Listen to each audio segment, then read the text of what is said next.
11 metų 9 mėnesiai, palyginus su 3 metais, išlaikant visas statistikos palyginamumo procedūras.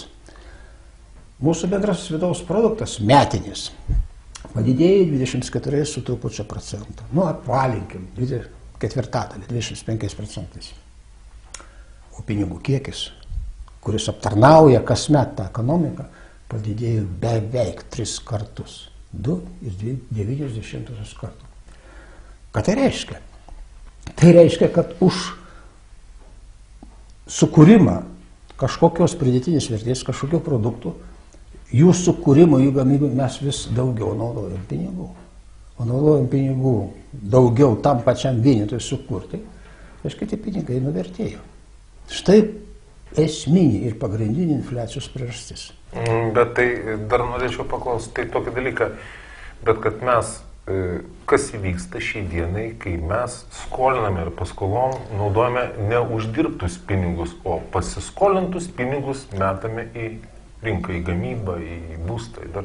Kad mes skolinamės, tai yra normalus rinkos ekonomikos reiškinys. Klausimas kitame. Kokiems tikslams mes skolinamės, kur mes tos pinigus, skolintus pinigus investuojam. Bet kas reiškia pradžioje neuždirbtų pinigų, o... Tai bet kokie skolinimas, bet kokie banko pagalba, o jų pagalba yra 2 banko veiklos sritis, kurios jie prisėdė. Tai pagalba suteikiant pinigus, surinktus iš kažko, kas turi laikiną perteklių. Ir bankai didelį vaidmenį atlieka būdami mokėjimų tarpininkais, tai yra cirkuliacijoje pinigų dalyvauja. Tai štai bankai skolindami mums pinigus taip mus verčia daryti išlaidas ateičiai, ateities kartom. Tai yra, mes tuos pinigus naudojam kaip priemonę daryti kažką, po kurio produktus mes dar turim gauti. Klausimas tada iškyla kitas, kaip mes efektyviai tuos pinigus panaudojam. Štai čia yra skaičiai, kuriuos kažkodėl irgi mažai kreipiame dėmesį. Lietuvos banke aplamai renkama įspūdinga turinio prasme statistika. Tai yra nacionalinis mūsų turtas. Labai gaila, kad jis mažai kam rūpi.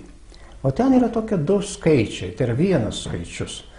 Kažkada maždaug 93 metais iki 2000 metų, kada mes skirstėm paskolų likučių ekonominėmis veiklomis, tai ne ekonominiai veiklai būdavo paskolų likutis, tai yra suteiktų paskolų likutis kažkas, tai 10–11%. Dabar 40%. 40% ateities kartom išleistų pinigų mes įmerkėme, įleidom ne ekonominiai veiklai. Tai yra vartojimai. Mes paprasčiausiai juos pravalgėm. Kur tie pinigai? 50 milijardų, 66 milijardai pas mus vidaus kreditas, 20 milijardų būstų paskolos. Taip, šaunuoliai, tie žmonės, kurie sugebėjo ne tik gauti tas paskolas, ne tik įsigyti būtus ir būstus, bet didžią dalimi jau grąžinti tas paskolas. Bet 20 milijardų pinigų yra išleista ateičiai. Vidutinė paskolos trukmė 23–25 metai. Tik tai tada bus sukurta pridėtinė vertė, kuri padengs tas paskolas. Štai kokia situacija. Bet būstas, pridėtinės vertės realiai tai nekuria. Kūrė statybininkai tuo metu, kai jie statė šitą būstą.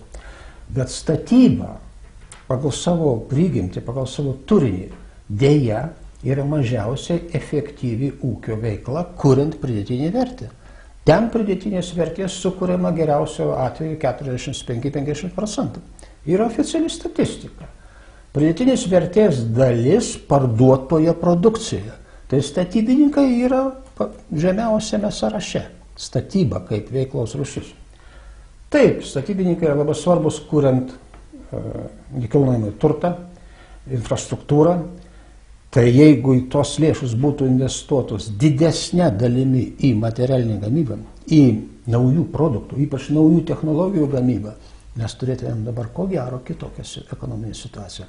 Mūsų BVP augtų kitaip. Bent jau mes nebūtume 9 metais į tokią gilę duobelę įkritę. Bet sakykite, štaigi visi piktinosi ir dar tebesipiktina, juk bankai uždarė visas kreditavimo galimybės, užšaldė kreditus, nekredituoja ne tai, kad būsto, bet nekredituoja ir gamybos sektoriaus. Tai kaip dabar atrodo bankų padėtis šiai dienai? Ar jie jau atleidžia tos srautus, ar jie... Jeigu kalbėt, jūs paminėjote žodį, bankų padėtis, pačių bankų padėtis. Ryšium su tais procesais jų padėtis atrodo sudėtinga, tikrai. Jie negali uždirbti pakankamai, kaip anksčiau skolindami. Bankai ir visi mes turim, bankai supranta ir mes turim suprasti, kad tiek skolint, tokios skolinimų didėjimo karuselės, kai buvo iki 8 metų, ji buvo nerealiai išpūsta. Taip negalėjo būti. Taip buvo, bet taip neturėjo būti. Tai turėjo kelti didžiulį susirūpinimą. Taip, bet koks gali man pasakyti, štai tu dabar, gerbiamasis gudrutis, šneki po to, kai tas įvyko. Bet vyko labai malonus dalykai, pas mus viskas buvo gražu, klestėjo, atlyginimai didėjo, kranai dainavo, kaip sako vienas veikėjas, buvo viskas gražu. Ir staiga sustojo. Čia toliau galima būtų kalbėti ir sąmokslo teorijų kategorijomis, bet štai literatūroje šiuo klausimu daug yra pasisakymų arba analizų. Žmonės bando ieškoti atsakymų, kas ir kodėl tai įvyko. Man įstrigo bankų vadovų pasiaiškinimai šiuo klausimu. Ir ne Lietuvos banko vadovų, jo labiau ne Lietuvos pačio banko, o SEB banko vadovas, Švedbanko vadovai, kurie 90 metais buvo pakeisti. Įdomus faktas, pasikeitė vadovai. Ir tie vadovai pareiškė, kad štai Baltijos šalyse jų dukterinės įmonės, tai yra mūsų veikiantis bankai, padarė pinigų skolinimo politikos klaidų. Nelabai man norisi tikėti. Vien iš pagarbos tiem žmonėm, juk jie sugebėjo, tiek turėjo gebėjimų, proto, kad sukaupt, suorganizuoti bankininkystę ir tokius solidžius bankus, ir staiga jie daleido tokias klaidas. Man kelia didžiulės abejonės. Ar nebuvo tos klaidos būtent politikos pinigų elementai? Ir štai grįžkim prie kito skaičiaus ir kitos situacijos. Pinigų kiekis didėjo, nes žiūrint to, kad bankai užsuko skolinimų čiaupus.